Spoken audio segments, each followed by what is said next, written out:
Hari ini, saudaraku, kita akan melihat disiplin di dalam berdoa. Jadi dalam berdoa juga harus ada disiplin. Dalam berdoa juga harus ada disiplin, saudaraku. Tanpa ada disiplin doa, kita tidak akan menang berdoa. Saudara, berdoa itu sangat penting. Walaupun setan berusaha mengatakan kepada kita bahwasanya doa itu tidak penting. Yang penting yaitu kerja, dia katakan. Yang penting berbuat. Jangan berdoa, tapi jangan berdoa. Tetapi seturut dengan firman Tuhan, berdoa itu sangatlah pentingnya. Minggu yang lalu kita dengarkan pentingnya doa itu. Ada beberapa contoh pada waktu itu. Contoh yang pertama yaitu mengenai bangsa Israel berperang dengan bangsa Amalek. Lalu Musa menyuruh Joshua berperang. Joshua berperang di bawah, tetapi Musa naik ke atas gunung. Firman Tuhan berkata, sepanjang tangan Musa diangkat ke atas, berdoa kepada Tuhan, maka menanglah Israel. Tetapi ketika tangan Musa menjadi penat dan tangan Musa turun, maka kalahlah Israel. Jadi saudaraku, di sini nyata saudaraku bahwasanya peperangan itu ditentukan oleh doa Musa kepada Tuhan. Kemenangan kita anak-anak Tuhan ditentukan juga oleh doa kita. Sudah pasti saudaraku, Tuhan mengendaki bangsa pilihannya menang, bangsa Israel menang. Demikian juga sekarang ini sudah pasti Tuhan mau memberkati kita. Pasti Tuhan mau hidup kita ini berkemenangan dan berhasil. Tetapi jika kita tidak berdoa, hal itu tidak mungkin terjadi, saudaraku. Akhirnya Harun dan Hur yang menyertai Musa di atas gunung itu mendapat akal. Dia suruh Musa duduk di atas batu. Lalu Harun dan Hur mengangkat tangannya ke atas. Firman Tuhan berkata, dengan demikian tangan Musa terangkat ke atas sampai matahari terbenam. Dan dengan demikian bangsa Amalek dikalahkan oleh orang Israel. Jadi peperangan itu dimenangkan oleh doa. Oleh doa. Walau Tuhan menghendaki bangsa Israel menang, tetapi kalau bangsa Israel tidak berdoa, maka kemenangan tidak jadi. Begitulah pentingnya berdoa. Jadi tanpa berdoa tidak ada kemenangan. Kalau saudara lihat perjalanan Bani Israel, saudaraku, mereka mulai memasuki tanah Kanaan. Sudah mengalahkan Jericho, sudah mengalahkan saudaraku Ai. Nah, mereka mau memasuki kota-kota lain. Dan kota-kota lain mulai ketakutan akan kedatangan bangsa Israel. Lalu ada satu kota, kerajaan yang dekat dengan mereka, orang-orang Gibeon. Lalu mereka menipu. Mereka membawa pakaian-pakaian yang sudah usang, roti-roti yang sudah berjamur. Lalu mereka datang menjumpai Joshua dan panglima-panglimanya. Dan mereka berkata, saudaraku, kami ini datang dari jauh. Oleh sebab itu janganlah ganggu kami. Kami bukan penduduk negeri sini, dia katakan. Inilah dia roti kami yang kami bawa masih segar-bugar. Tetapi ketika kami sampai di sini sudah berjamur, dia katakan. Dan saudaraku, Israel lupa berdoa. Dalam Joshua pasal 9 dikatakan apa yang terjadi. Ayat 12 mulai saya bacakan. Inilah hasilnya kalau tidak berdoa, ditipu oleh setan, saudaraku. Oleh sebab itu kita perlu sekali berdoa. Joshua pasal 9 ayat 12. Inilah roti kami, masih panas ketika kami bawa sebagai bekal dari rumah.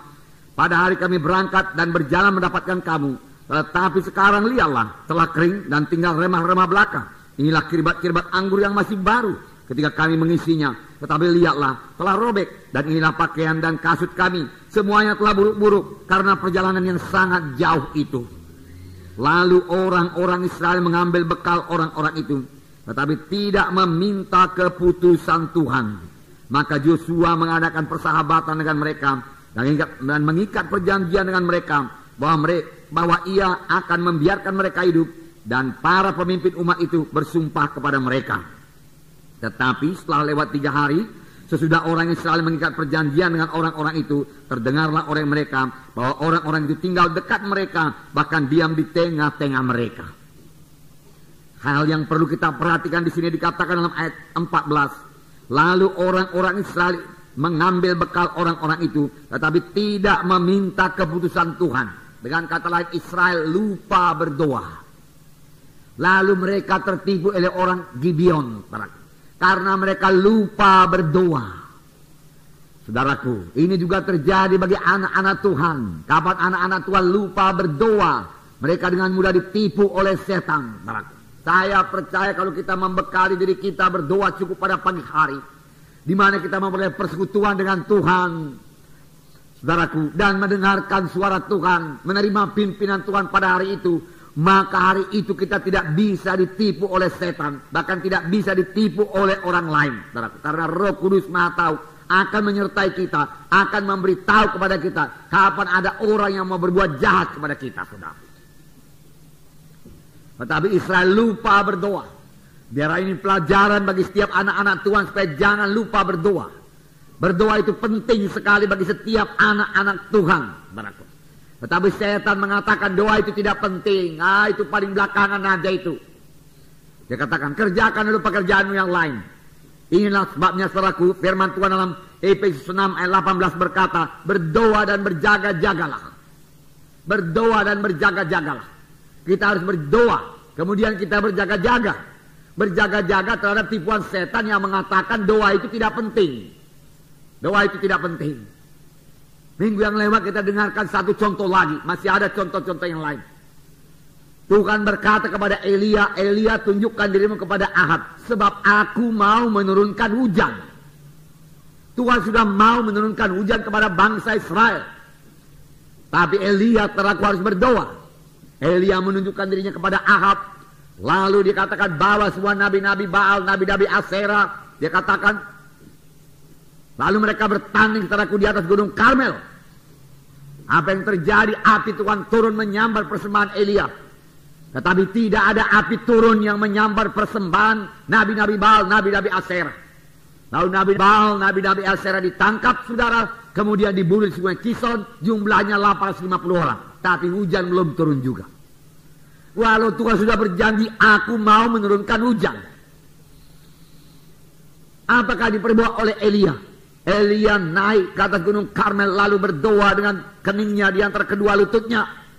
Dia berdoa dengan bersungguh-sungguh. Dia minta kepada Tuhan supaya hujan turun. Dia harus berdoa sungguh-sungguh walaupun Tuhan sudah berjanji. Sekali berdoa belum ada apa-apa, namun dia tidak berhenti berdoa. Ini nanti akan kita lihat lagi apa yang terjadi sesudah berdoa. Walau jawaban belum kelihatan, saudaraku, tekun terus berdoa. Pegang terus janji Tuhan. Saudaraku, jangan mundur daripada pengakuan iman saudara setelah berdoa. Walau jawabannya belum kelihatan. Demikian kalau kita berdoa buat kesembuhan. Walau kesembuhan belum kelihatan, firman-Mu tidak berubah Tuhan. Aku pegang firman-Mu Tuhan, katakan. Elia berkata, Engkau berkata turunkan hujan. Pasti Engkau turunkan hujan. Dia menyuruh hambanya, lihatlah ke atas laut.